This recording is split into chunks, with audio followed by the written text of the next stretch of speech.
Hello, Assalamualaikum. Saya Mujtahidin Maula Muhammad Yunus. Hari ini saya akan menerangkan topik 5.3. Okey, mula-mula sekali kita akan menerangkan apa itu cloud computing ataupun disebut pengkomputeran awan. Ia adalah ketersediaan sumber daya sistem komputer berdasarkan permintaan, terutamanya penyimpanan data dan kuasa pengkomputeran tanpa pengurusan aktif langsung oleh pengguna.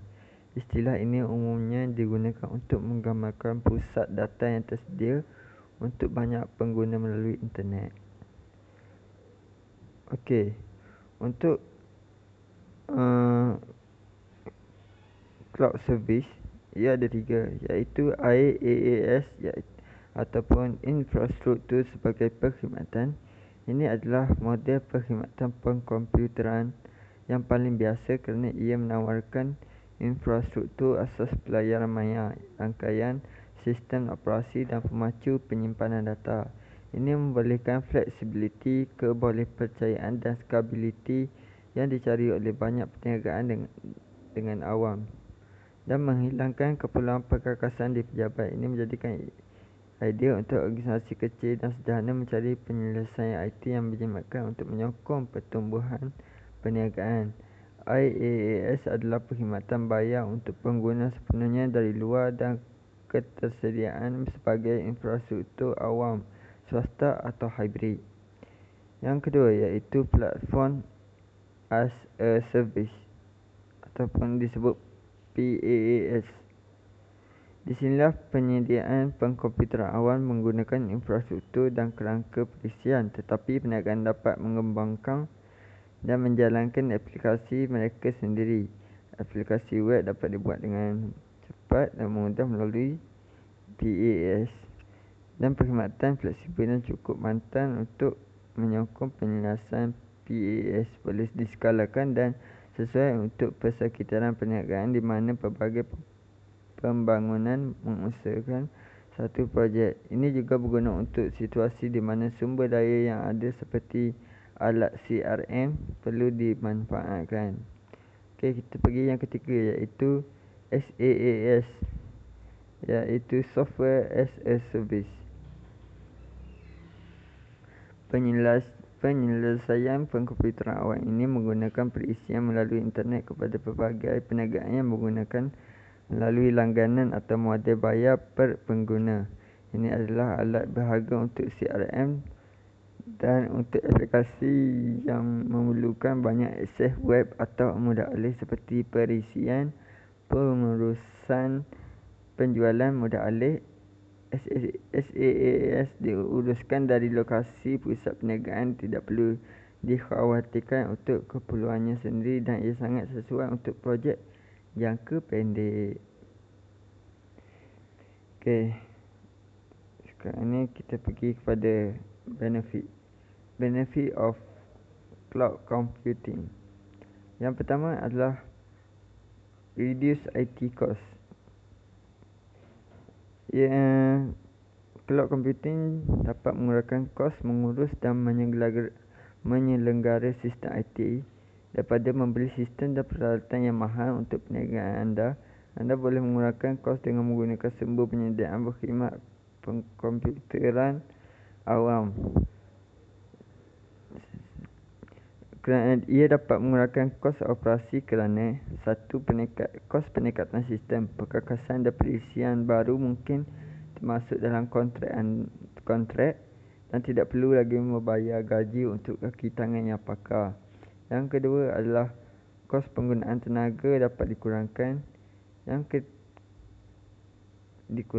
Okey, kita ada 3 iaitu yang last sekali sedikit kelewatan masa.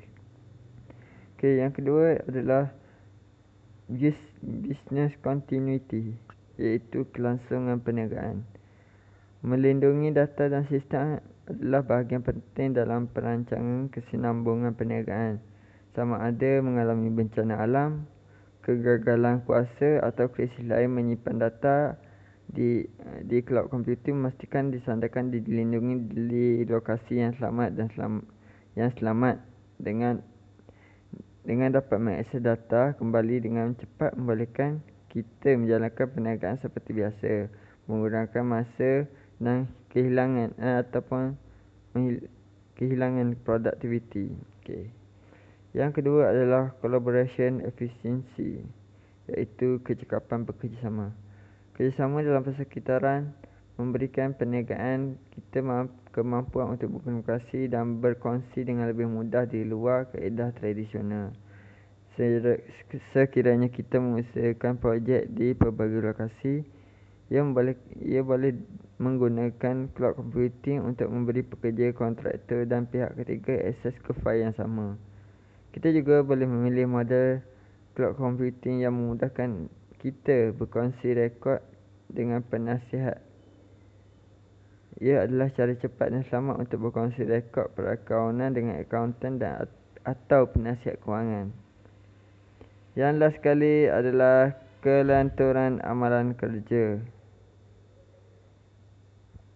Cloud computing membolehkan pekerja menjadi lebih fleksibel dalam amalan kerja. Contohnya, kita mempunyai akses data dari rumah, cuti ataupun perjalanan dari tempat kerja. Dengan syarat ia mempunyai sambungan internet lah. Sekiranya kita memerlukan akses ke data semasa berada di luar laman web, kita boleh menyambung ke pejabat maya dengan cepat dan mudah. Ini adalah maksud green computing. Definisi green computing adalah pengkomputeran hijau adalah penggunaan komputer dan sumbernya yang bertanggungjawab terhadap alam sekitar dan besar alam. Dalam istilah yang lebih luas, ini juga didefinisikan sebagai kajian merancang, membuat kejuruteraan, menggunakan dan membuang peranti komputeran dengan cara yang dapat mengurangkan impak persekitaran.